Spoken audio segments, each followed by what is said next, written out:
Hello बच्चों, स्वागत है आप सबका एक बार फिर मेरे चैनल पर। बच्चों, आज का जो लेक्चर है वो class 9 science chapter number 10 gravitation का लेक्चर नंबर 4 है। लेक्चर नंबर 1 में हम लोगों ने देखा था यूनिवर्सल लॉ ऑफ ग्रेविटेशन क्या है, कैरेक्टरिस्टिक ऑफ ग्रेविटेशनल फोर्स देखी थी, ये बातें हम लोगों ने, और न्यूटन्स लॉ ऑफ ग्रेविटेशन से रिलेटेड हम लोगों ने क्वेश्चंस भी किए थे। न्यूटन्स लॉ ऑफ ग्रेविटेशन या यूनिवर्सल लॉ ऑफ ग्रेविटेशन एक ही बात होती है, ठीक है। तो हम लोगों ने वहाँ पे पढ़ा था न्यूटन्स लॉ ऑफ ग्रेविटेशन या यूनिवर्सल लॉ ऑफ ग्रेविटेशन, और न्यूटन्स लॉ ऑफ ग्रेविटेशन या ग्रेविटेशनल जो फोर्स होता है, ग्रेविटेशनल फोर्स की क्या क्या कैरेक्टरिस्टिक होती हैं, ये सब हम लोगों ने लेक्चर नंबर 1 में देखा था, ठीक है। इसके बाद हम लोग लेक्चर नंबर 2 में हम लोगों ने समझा था कि फ्री फॉल क्या है, एक्सेलेरेशन ड्यू टू ग्रेविटी क्या है। फिर हम लोगों ने वहाँ पे कैपिटल जी और स्मॉल जी में रिलेशन देखा था, यूनिवर्सल ग्रेविटेशनल कांस्टेंट और एक्सेलेरेशन ड्यू टू ग्रेविटी, इन दोनों में हम लोगों ने क्या देखा था, रिलेशन देखा था। इसके बाद हम लोगों ने जी और जी में डिफरेंस भी देखा था, capital G acceleration due to universal gravitational constant और एक्सेलेरेशन ड्यू टू ग्रेविटी, उसमें हम लोगों ने डिफरेंस भी सीखा था। ये तो हम लोगों ने बात की थी लेक्चर नंबर 3 में। लेक्चर नंबर 4 में हम लोगों ने पढ़ा था मोशन अंडर ग्रेविटी, और हम लोगों ने वहाँ पे उससे रिलेटेड क्वेश्चन भी किए थे। अगर आप लोगों ने ये तीनों वीडियो नहीं देखे हैं तो आप उन तीनों वीडियो को पहले देख लीजिए, तब आपको ये लेक्चर नंबर 4 अच्छे समझ में आएगा। खासकर जो लेक्चर नंबर 2 है ना, ग्रेविटेशन या हम बोलते हैं एक्सेलेरेशन ड्यू टू ग्रेविटी और यूनिवर्सल ग्रेविटेशनल कांस्टेंट में संबंध, रिलेशन, जी एंड जी में रिलेशन और डिफरेंस, अगर आप ये लेक्चर नंबर 2 आप पढ़ लेंगे तो आपको लेक्चर नंबर 3 समझ में आएगा। लेक्चर नंबर 3 अगर समझ में आएगा तो लेक्चर नंबर 4 भी समझ में आएगा। चलिए स्टार्ट करते हैं। आज का जो हमारा लेक्चर नंबर 4 है, हम लोग इसमें बात करने वाले हैं मास और वेट की, ठीक है। तो चलिए स्टार्ट करते हैं। सबसे पहला जो टॉपिक हमारा आज का वो है मास। तो बेटा मास समझ लेते हैं। मास क्या होता है। कई बच्चे समझते हैं मास और वेट एक ही चीज है, बट मास और वेट में बहुत डिफरेंस होता है, ठीक है। मास की बात करें, मास क्या होता है, the quantity of matter contained in a body, ठीक है। Basically the quantity of matter contained in a body,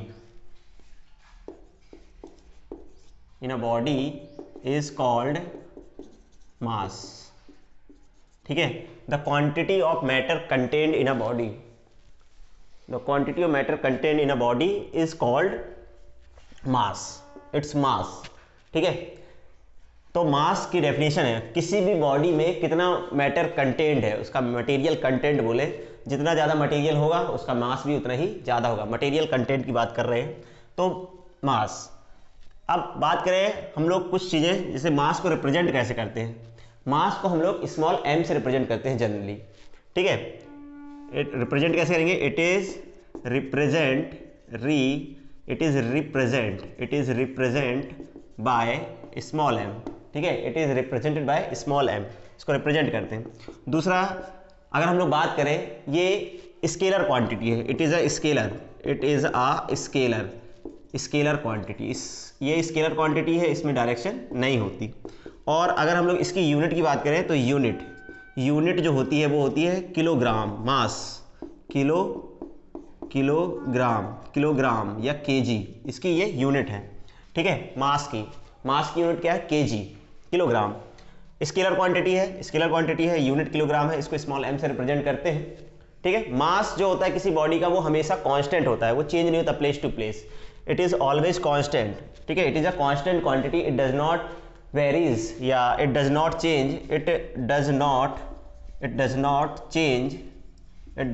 change from place to place, ये प्लेस टू प्लेस वेरी नहीं करता है। और इसको जो हम लोग मीजर करते हैं, है ना, इसको जो मीजर करते हैं, स्प्रिंग, हम लोग स्प्रिंग बैलेंस से मीजर करते हैं। किससे मीजर करते हैं, सॉरी, बीम बैलेंस से, जैसे तराजू होती है ना, तराजू बैलेंस करते हैं, मीजर करते हैं, बीम बैलेंस से हम लोग मास को मीजर करते हैं, बीम बैलेंस से मीजर करते हैं, ठीक है। इसको कैसे मीजर करते हैं, इट इज मीजर्ड, इसको मीजर करते हैं, it is measured by beam balance, इसको बीम बैलेंस से मीजर किया जाता है, ठीक है। बीम बैलेंस से हम लोग इसको मीजर करते हैं। किससे मीजर करते हैं, बीम बैलेंस से, it is measured by beam balance. और it can not be zero, it can not be zero, ये कभी जीरो नहीं होती। मास जो है वो कभी भी जीरो नहीं होता। The quantity of matter content in a body is called मास। ठीक है, किसी बॉडी में कितना मटेरियल कंटेंट है, मटेरियल मैटर कितना कंटेंट है, उसको हम लोग बोलते हैं, क्या बोलते हैं, उसको हम लोग बोलते हैं मास। मास को रिप्रेजेंट करते हैं स्मॉल एम से, स्मॉल एम कैपिटल एम से भी कर सकते हैं, but generally small m use करते हैं। इट इज स्केलर क्वांटिटी, इसमें डायरेक्शन नहीं होती, ये एक स्केलर क्वांटिटी है। ठीक है, इसकी यूनिट की अगर बात करें तो यूनिट है केजी, और it does not change from place to place, ये प्लेस टू प्लेस वेरी नहीं करते, ये कांस्टेंट क्वांटिटी होती है। It is measured beam balance, इसको हम बीम बैलेंस मेजर करते हैं। It can not be zero, mass can not be zero, mass कहीं पे भी जीरो नहीं होता। हम किसी भी प्लेनेट पे चले, हमारा जो कंटेंट मटेरियल जिस चीज़ से हम लोग बने हुए हैं, हड्डी है हमारे पास, बोन है ना, बोन हो गया, ब्लड हो गया, जो टिश्यूज़ है, ये हमारा बॉडी का जो कंटेंट है वो चेंज होने वाला नहीं है। हम लोग दूसरे प्लेनेट भी चले जाएंगे तो हमारा मटेरियल, जो हमारी बॉडी जिस मटेरियल से बनी हुई है, वो मटेरियल कंटेंट चेंज नहीं होने वाला है। तो इस वजह से मास भी चेंज नहीं होगा। ठीक है, दूसरे ग्रह पे जाएंगे, दूसरे प्लेनेट पे जाएंगे तो मास चेंज नहीं होता, वेट चेंज होता है। अभी समझ में आ जाएगा आपको वेट कैसे चेंज होता है। तो ये था मास के बारे में जो चीज़ें हमें पता होनी चाहिए मास के बारे में। अब बात करते हैं वेट। ठीक है, तो वेट देख लेते हैं, वेट क्या होता है। मैं इसे रब कर देता हूँ, वेट। ठीक है, जैसे मैंने पहले ही बताया, कई बच्चे समझते हैं कि मास और वेट सेम ही चीज़ है, बट अभी आपको समझ में जाएगा कि मास और वेट में क्या डिफरेंस है। अभी हम लोग डिफरेंस भी सीखेंगे। अब हम लोग चलते हैं वेट पे। ठीक है, वेट को कैसे डिफाइन किया गया है। वेट किसी भी प्लेनेट पे, वेट ठीक है, वेट क्या होता है। अगर हम लोग अर्थ की बात करें या किसी भी प्लेनेट की बात करें, मान लो अर्थ है, अर्थ किसी ऑब्जेक्ट को जिस फोर्स से अपनी तरफ अट्रैक्ट करती है वही उसका वेट होता है।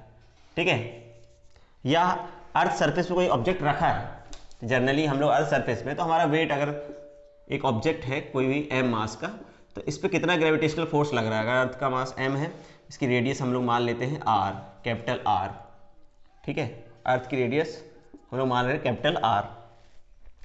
तो अर्थ कितना फोर्स लगा रही है उस पर, ठीक है, ग्रेविटेशनल फोर्स, वही उसका वेट है। तो जिस फोर्स से अर्थ किसी बॉडी को अट्रैक्ट करती है अपनी तरफ, है ना, तो वेट को हम लोग कैसे डिफाइन करते हैं। वेट इज द फोर्स, या it is the force, it is the force with which जिस फोर्स से, it is the force with which earth attract the body, है ना। It is the force with which earth, अगर earth की बात करें, earth attracts the body towards its centre. ठीक है, it is the force with which earth attracts the body towards its centre. जिस force से अर्थ किसी बॉडी को अपनी तरफ अट्रैक्ट करती है उससे हम लोग कहते हैं weight of the body, weight of the body. ठीक है, या हम लिख सकते हैं weight is the force with which, है ना, with which earth attract the body towards its centre. ठीक है, तो it is the force with which earth attract the body towards its centre is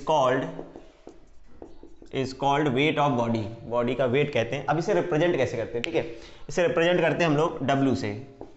it is represent by W, इसको हम W से represent करते हैं। ठीक है, कैपिटल W से। अच्छा, ये एक वेक्टर क्वांटिटी है, इट इज अ वेक्टर,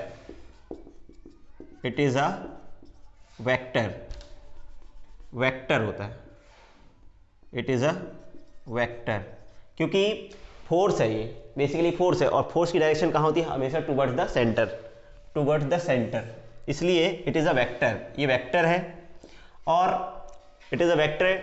और अभी हम लोग देखेंगे इसकी वैल्यू, अगर देखें, ठीक है, अगर हम लोग वैल्यू देखेंगे, डेरिवेशन करेंगे, अभी देखिए कितना फोर्स लगता है। चलिए हम लोग इसको देख लेते हैं कि अर्थ इस बॉडी पे कितना फोर्स लगाती है।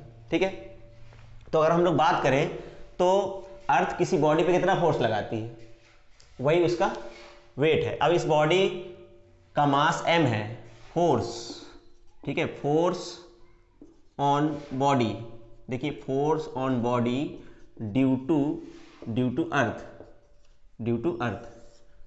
क्या आएगा, mass into acceleration, mass into acceleration due to gravity, ठीक है, mass into acceleration due to gravity, acceleration due to gravity W, ये वेट, मास, और acceleration due to gravity G। तो इतने फोर्स से अर्थ किसी बॉडी को अपनी तरफ अट्रैक्ट करती है। Where m is the mass of the body, acceleration due to G क्या है, acceleration due to gravity mg। तो मास, वेट जो होता है मास इंटू ग्रेविटी होता है, mass into acceleration due to gravity, acceleration due to mg। तो क्योंकि हमें पता है g जो होता है, g अलग अलग प्लेस पे अलग अलग होता है, इसलिए m तो कांस्टेंट है, g वेरी करता है प्लेस टू प्लेस, ये हम लोगों ने बात की थी g और g में डिफरेंस में भी। तो इसलिए weight it varies from place to place, क्योंकि g वेरी करता है प्लेस टू प्लेस, ये प्लेस टू प्लेस वेरी करता है, अलग अलग प्लेस पे इसकी वैल्यू अलग अलग होती है, या it changes from place to place, ठीक है। कौन, वेट अलग अलग स्थान पे अलग अलग होता है, मून पे जाएंगे तो मून पे अलग वेट होगा। It varies from place to place, ये वेक्टर क्वांटिटी है। इट मे बी जीरो, क्योंकि अर्थ सेंटर पे g की वैल्यू जीरो होती है, इसलिए वहां पे वेट भी जीरो होता है, ठीक है। इट मे बी जीरो, ये जीरो हो सकता है, इट मे बी जीरो। अब इसे मीजर कैसे करते हैं, it is measured bye spring balance, ठीक है, स्प्रिंग बैलेंस, इसको स्प्रिंग बैलेंस से मीजर करते हैं, उसको बीम बैलेंस से, इसको स्प्रिंग बैलेंस से। आपने देखा होगा जो गैस सिलेंडर देने वाला आता है वो एक स्प्रिंग लिए होता है, इसको वेट को मीजर करता है, वो मास मीजर नहीं करता, वेट फोर्स, तो वेट मीजर करता है, ठीक है। तो वो स्प्रिंग से लटका देता है सिलेंडर को, या किसी भी ऑब्जेक्ट को लटका दे, स्प्रिंग लटका दे, तो वो क्या मीजर करता है, बेसिकली वेट, ठीक है, स्प्रिंग से मीजर करते हैं, तो वो क्या होता है, वेट मीजर करता है, ना कि मास, ठीक है। अच्छा, तो ये अपन लोगों ने वेट के बारे में बात किया, तो वेट क्या होता है ना, वेट होता है, weight is the force with which earth attract the body towards its centre, ठीक है, ये डेफिनेशन लिख सकते हैं। तो it is the force with which earth attract the body towards its centre is called weight of the body, ठीक है।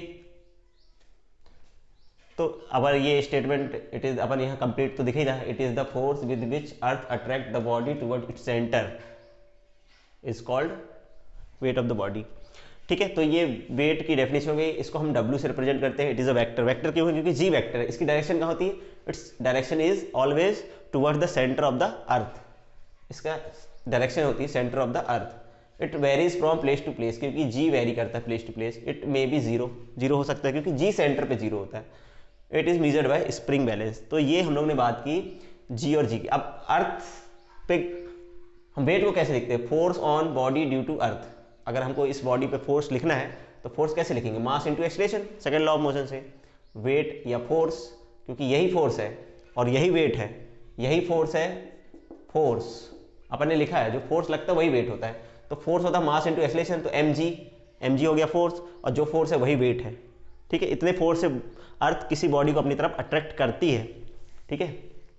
तो ये हो गया।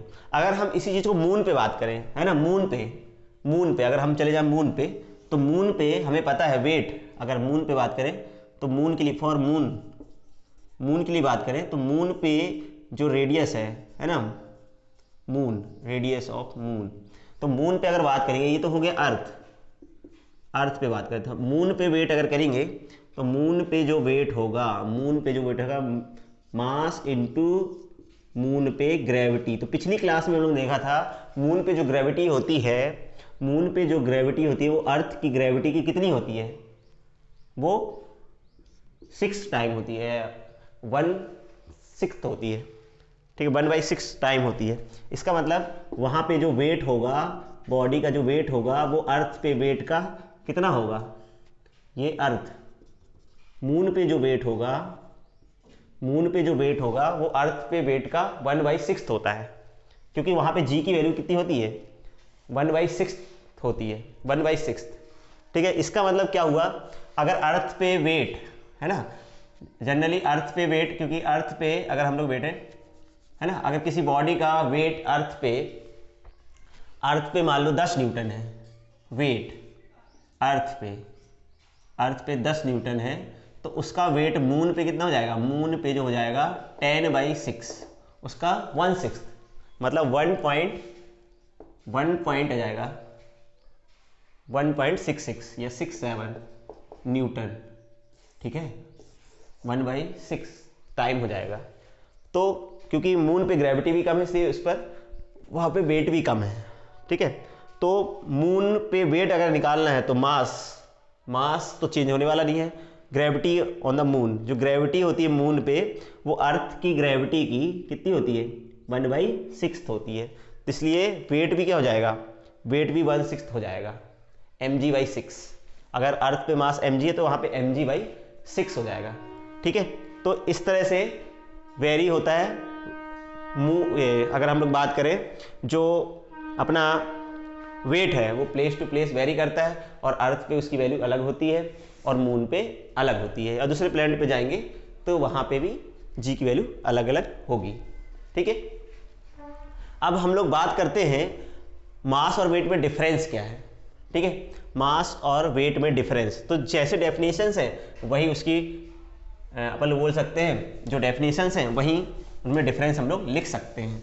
ठीक है, तो अगर हम लोग को लिखना हो, ठीक है, डिफरेंस, अगर हमको डिफरेंस लिखना है तो सबसे पहले हम लोग क्या लिखेंगे।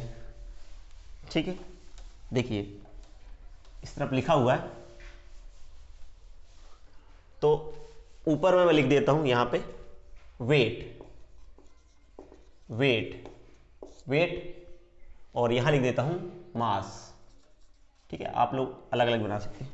डिफरेंस क्या है, डिफरेंस बिटवीन, अब हम लोग बात कर रहे हैं difference between mass and weight. ठीक है, इट इज द फोर्स, तो सबसे पहले डेफिनेशन अगर हम लोग बात करें, इट इज द फोर्स, अगर वेट की बात कर रहे हैं, वेट की, तो it is the force with which, है ना, जो अभी डेफिनेशन लिखी थी वही लिख सकते हैं, it is the force with which earth attracts the body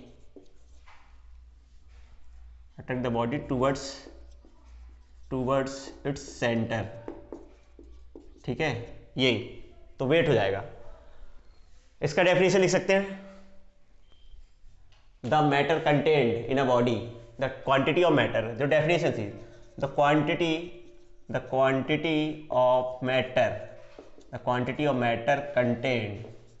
contained in a body is called the quantity of matter contained in a body is called mass। ठीक है, अब ये तो हो गया डेफिनेशन। तो अगर डिफरेंस लिखना है तो यहाँ पे वेट की डेफिनेशन लिख दीजिए, यहाँ पे मास की डेफिनेशन लिख दीजिए, पहला डिफरेंस हो गया। फिर it is represented by W, इसको अपन किससे रिप्रेजेंट करते हैं, एम से लिख सकते हैं, it is represented by m. It is a vector quantity, यहाँ लिखेंगे it is a scalar quantity, it is a scalar. ठीक है, ये दूसरा पॉइंट हो गया। तीसरा point, it varies from place to place, it is always constant, it does not varies, it does not. ठीक है, इट डज नॉट लिख सकते हैं, इट डज नॉट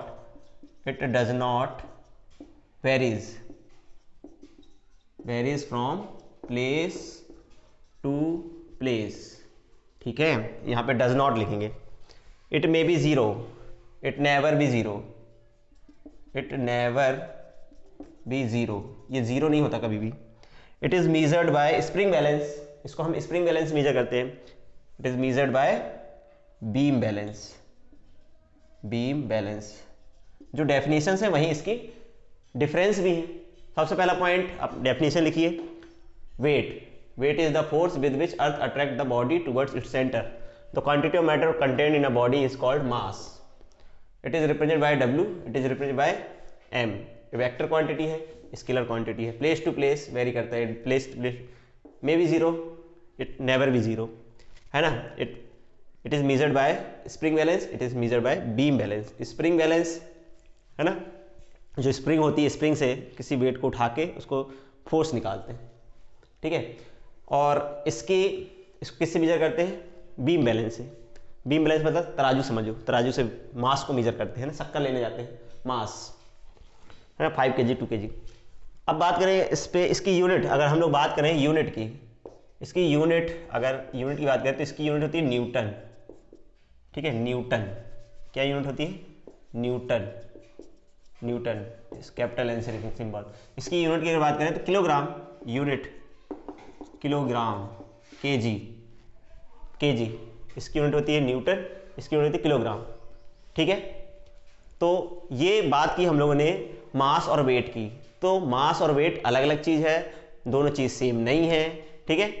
मास और वेट में बहुत डिफरेंस होता है, एक स्केलर एक वेक्टर है, एक जीरो हो सकता है, एक जीरो नहीं हो सकता, ठीक है। तो आपको आई होप ये डाउट समझ में आए होंगे कि मास और वेट में डिफरेंस क्या है।